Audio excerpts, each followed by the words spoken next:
Salut à tous et bienvenue. Quand on pense à l'intelligence artificielle, des noms comme Meta ou Microsoft viennent tout de suite à l'esprit, n'est-ce pas? Eh bien, dans l'ombre, il y a une entreprise dont peu de gens ont entendu parler, mais qui est absolument cruciale. Cette entreprise, c'est Arista Networks. Aujourd'hui, on va justement mettre un coup de projecteur sur ce géant méconnu qui est en quelque sorte le moteur de notre monde numérique. Et oui, la réponse, c'est bien Arista. C'est eux qui sont au cœur, au centre névralgique des réseaux les plus puissants du monde. Alors la question, c'est comment ont-ils fait pour devenir aussi indispensables? C'est ce qu'on va voir ensemble. Allez, on plonge directement dans le vif du sujet. Ce qu'il faut comprendre, c'est qu'Arista, ils fournissent le système nerveux des plus grands data centers, de ce qu'on appelle les usines d'IA. Pour faire simple, c'est le moteur. Sans Arista, l'IA, elle n'existerait tout simplement pas comme on la connaît aujourd'hui. Imaginez vraiment un système nerveux à très très haute vitesse pour le cloud. Quand un géant comme Microsoft ou Meta a besoin de déplacer des quantités astronomiques de données, on parle de pétaoctets, que ce soit pour entraîner un grand modèle de langage ou pour diffuser du contenu à des milliards de personnes, c'est la technologie d'Arista qui entre en jeu. C'est littéralement la colonne vertébrale invisible de toutes leurs opérations. Ok, mais concrètement, qu'est-ce qu'ils vendent chez Arista? On va regarder ça de plus près, on va voir ce qui se trouve au cœur de leur offre. Et finalement, c'est assez simple à piger une fois qu'on décortique un peu le tout.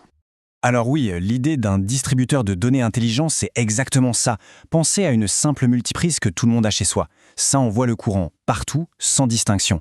Un commutateur Arista, c'est tout l'inverse. C'est plutôt un contrôleur aérien, mais pour les données. Un contrôleur ultra performant qui va diriger chaque petit paquet d'informations avec une précision chirurgicale vers sa destination.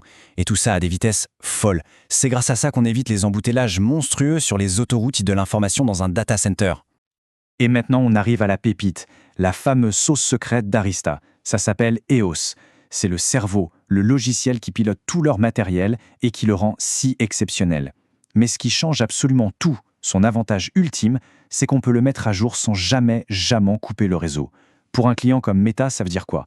Ça veut dire qu'ils peuvent installer un patch de sécurité super important et pendant ce temps, Facebook, Instagram, tout continue de tourner sans la moindre interruption. C'est juste un avantage énorme. Donc, ce fameux logiciel, EOS, c'est bien plus qu'un simple plus technique. C'est le fondement même de ce que les investisseurs adorent appeler un moat. Vous savez, c'est douve qui protège un château.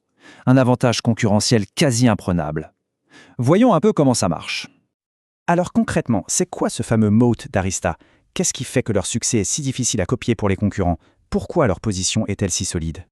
Ce qui est vraiment fort ici, c'est la combinaison de tous ces points. C'est une vraie synergie. D'abord, la technologie qui est au top attire les plus gros poissons, les Meta, les Microsoft. Ensuite, une fois que ces géants ont construit toute leur infrastructure et formé des milliers d'ingénieurs sur le système Arista, pour eux, changer de fournisseur coûterait une fortune. C'est juste impensable. Ils sont en quelque sorte verrouillés. Et ça, c'est un cercle vertueux incroyablement puissant pour Arista. Et ce graphique, il le montre très bien. Regardez, presque un tiers de leurs clients, c'est le secteur de la tech pure et dure. Ça prouve que ce qu'ils vendent, ce n'est pas juste un produit de plus sur une étagère. Non, c'est une pièce centrale, une pièce maîtresse qui est complètement intégrée au cœur de notre économie numérique. Évidemment, un succès pareil, ça ne passe pas inaperçu. Ça attire l'attention et surtout, ça attire les concurrents. Arista ne joue pas dans une petite cour de récré, non, ils sont dans une arène de titans. Et forcément, ça vient avec son lot de défis et de risques. Alors parlons-en. Là, on a vraiment le scénario classique. D'un côté, Arista, l'innovateur, agile, super spécialisé, avec son avantage logiciel qui est indéniable. Et de l'autre, le géant, Cisco, un mastodonte avec des moyens quasi infinis et une marque que tout le monde connaît. C'est une bataille de tous les instants entre l'innovation pure et la puissance brute. Mais le vrai point faible, le talon d'Achille d'Arista, c'est sans doute ça, la dépendance à quelques très très gros clients. Il suffit que Meta, par exemple, décide de changer de stratégie, de développer sa propre technologie, et l'impact sur Arista serait immédiat et violent. C'est un point de fragilité que les investisseurs regardent comme le lait sur le feu. Et pour couronner le tout, un nouveau challenger vient de débarquer. Et pas n'importe qui. Nvidia, le roi des puces IA qui décide de se lancer dans les réseaux. C'est une menace très sérieuse, qui arrive pile sur le terrain de jeu le plus rentable d'Arista. Bon, on a beaucoup parlé de stratégie, de technologie. Maintenant, place aux chiffres. Parce que les chiffres, ça ne ment pas. Et ils vont nous donner une idée très claire de la santé financière assez impressionnante de cette entreprise. Premier chiffre, et il est costaud, 28%. C'est la croissance annuelle moyenne de leurs revenus sur les 5 dernières années. C'est juste énorme. Ça montre une demande qui explose et une capacité à y répondre qui est quasi parfaite. Et ce n'est pas tout. Non seulement ils grandissent très vite, mais en plus ils sont hyper rentables. 40% de marge nette, c'est exceptionnel, vraiment. Ça veut dire qu'ils ont un modèle économique en béton et qu'ils peuvent dicter leur prix sur le marché. Et si on regarde le reste, ça confirme tout ça. Le cash flow qui explose, plus d'argent en caisse que de dettes, un capital utilisé de manière super efficace, bref, d'un point de vue financier, Arista, c'est une forteresse.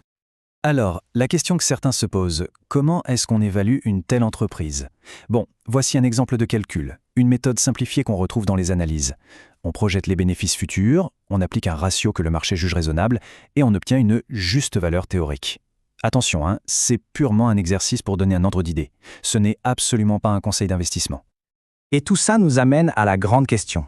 Est-ce qu'Arista va rester cet acteur de l'ombre, ce fournisseur indispensable mais méconnu des géants de la tech, ou est-ce qu'ils ont ce qu'il faut pour devenir eux-mêmes un de ces géants?